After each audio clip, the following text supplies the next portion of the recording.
Good day everybody, we've been given a trapezium. So let me draw the trapezium.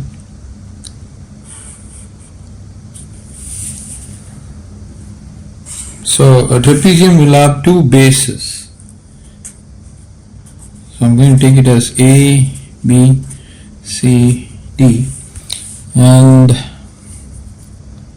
you got the diagonals intersecting at a point, say E.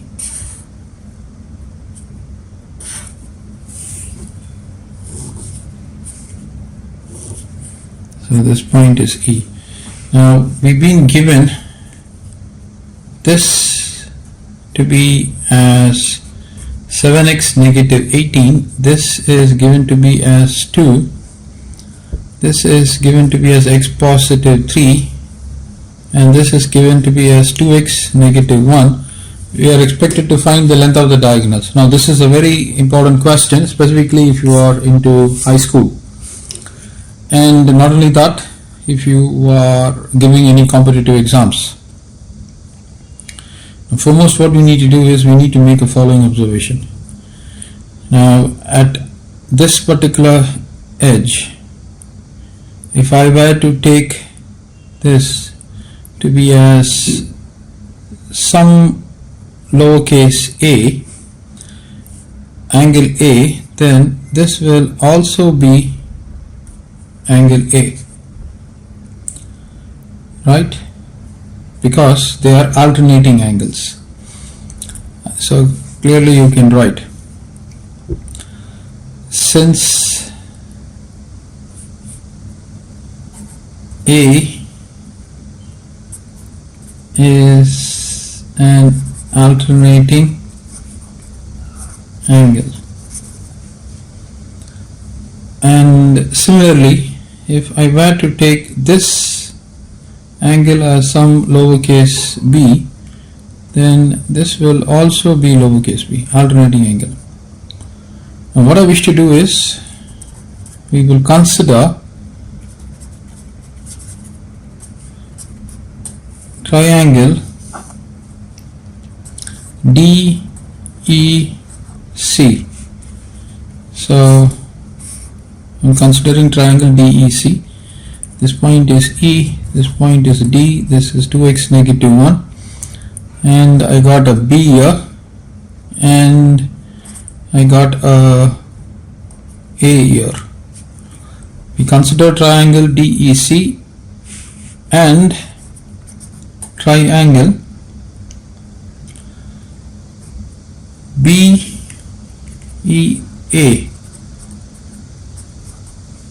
So this is B, this is E, this is A. Now at this side you got angle B, over here you got angle A, and then this is 7x negative 18, and this is 2. Now upon observation,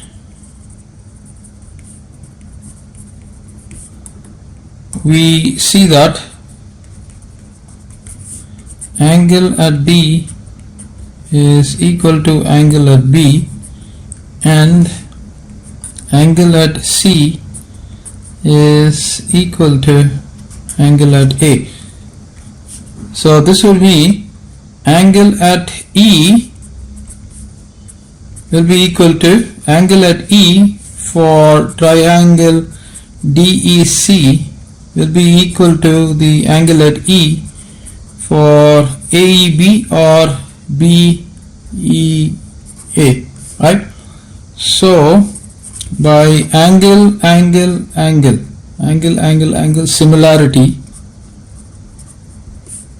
this means triangle DEC is similar to triangle BEA. So this would mean DE divided by EC is equal to BE divided by EA.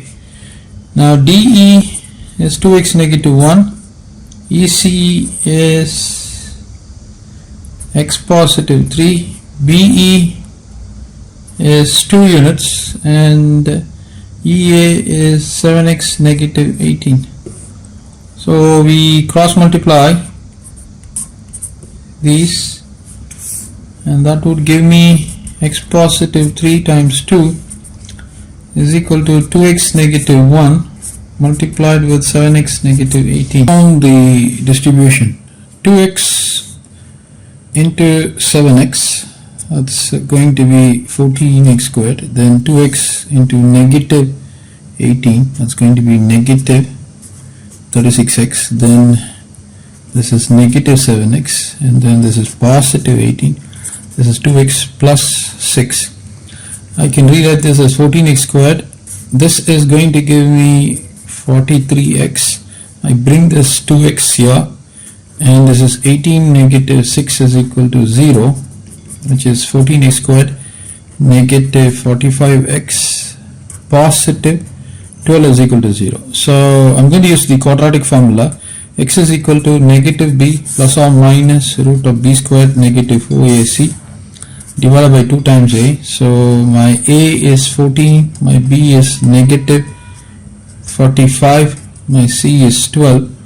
So x is equal to negative of negative 45 plus or minus root of negative 45 squared negative 4 times a times c times divided by 2 times a. This is 45 plus or minus root of 45 squared. You can use your calculator. 45 squared 2025 negative 4 into 14 into 12 672 divided by 28. So 2025 minus 672, that gives you a value of 1353. So 45 plus or minus root of 1353 divided by 28. Now we need to get the value of x. So what I wish to do, I will have only the positive value. So let me take the square root of 1353 square 1353 square root of that, that's approximately 36.783. So 45 plus 36.783 divided by 28. So 783 plus 45, that's going to give me 81.783 divided by 28. So if you divide by 28, you are getting an approximate value of 2.920. So this is the value of x. Now simultaneously you can get the value of x